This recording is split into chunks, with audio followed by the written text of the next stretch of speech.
Life as a Russian peasant or commoner was not easy in the early 20th century. Many lived lives of hard labor and poverty under the Tsar's autocracy. Oh, I'm so tired. Yeah, I love that serfdom was abolished, but I'm still super poor. If only we could have some change. It's all because of that stupid Tsar Nicholas. Meanwhile, the Russo-Japanese War proved to be a decisive Russian failure in 1905 and humiliated them on the world stage.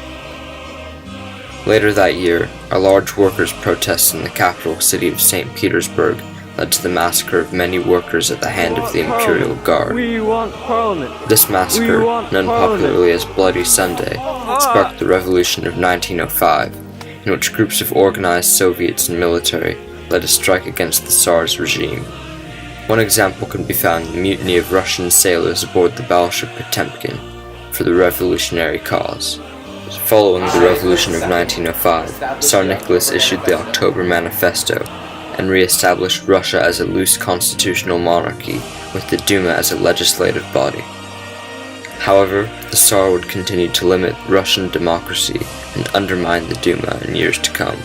I, Tsar Nicholas II, revoke the October Manifesto and remove power from the Duma. To add insult to injury, the government lacked the ability to prevent pogroms against the Jews, and Tsarina Alexandra entrusted a mysterious Russian peasant man named Grigory Rasputin with many government responsibilities, resulting in continuing government failure and disaster.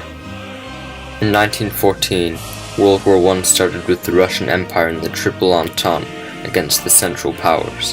While the war initially roused some nationalism, the cost of Russian lives and effort became burdensome to the Russian people.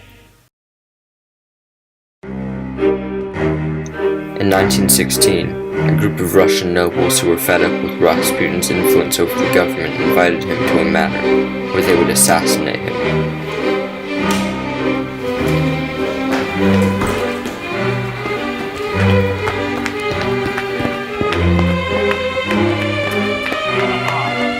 Now Rasputin, face death!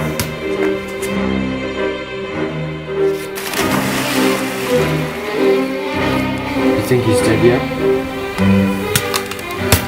He is now.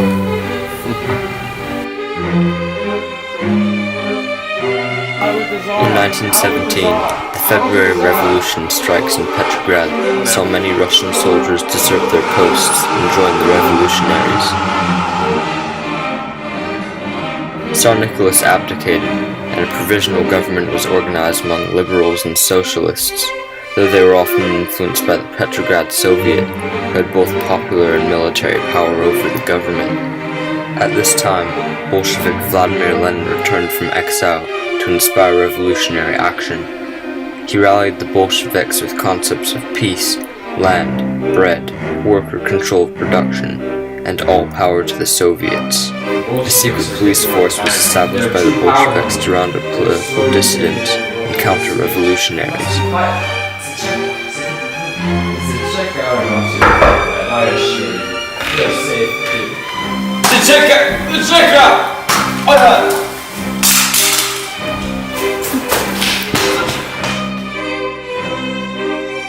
Following violent demonstrations in July, the provisional government ordered the arrest of all Bolsheviks, who they considered as a threat.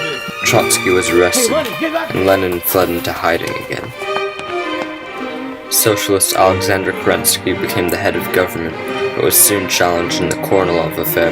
General Lavert Kornilov, a seasoned military commander with experience in both the Russo-Japanese War and the Eastern Front of World War I, didn't believe in the government's competence and ordered an army towards Petrograd. In dire need of defense, Kerensky called upon the Petrograd Soviet, who were able to halt Kornilov's advance and prevent a military coup. Following this, Bolshevik prisoners including Leon Trotsky were freed from political imprisonment. Lenin returned again to Russia and planned the October Revolution against the provisional government. Bolshevik forces closed in on the Winter Palace after being rallied by Trotsky.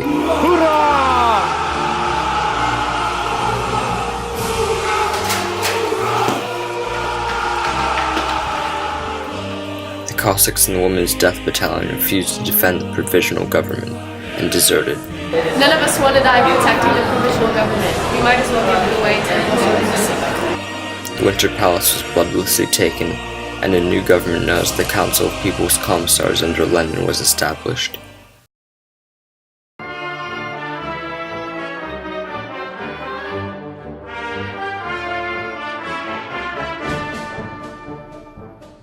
Immediately following the October Revolution began the Russian Civil War between the anti-Bolshevik White Army and the Bolshevik Red Army. This war would end in 1923 with the defeat of the White Army.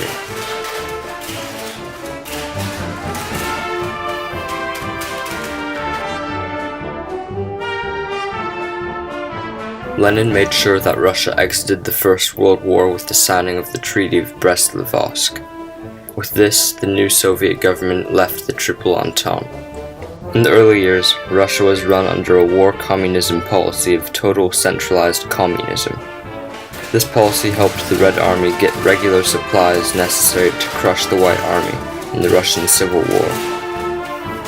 With the Kronstadt Rebellion of 1921, the Soviets faced resistance to the rule from armed socialist sailors in Kronstadt. This rebellion was swiftly defeated by Trotsky and the Red Army. With the new economic policy, Lenin returned the agricultural and retail industries to the former private ownership, but still controlled heavy industry, banking, and foreign trade. In declining health, Lenin suffered his third stroke and died in 1924. Russia mourned the loss of their leader and would move on to be divided between loyalties to Joseph Stalin and Leon Trotsky, who would jockey for power as leader of the Soviet. As chaotic and violent as Russia's revolutionary story was, it was only the beginning of a new chapter in Russia's long history, a chapter that would define Europe and the rest of the world for the remainder of the 20th century.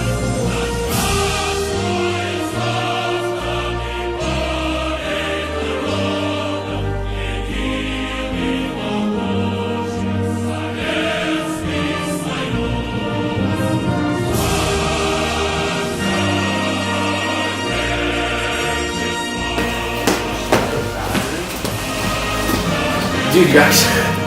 Wow. The moment. Oh, did you film it? Yeah. Hey.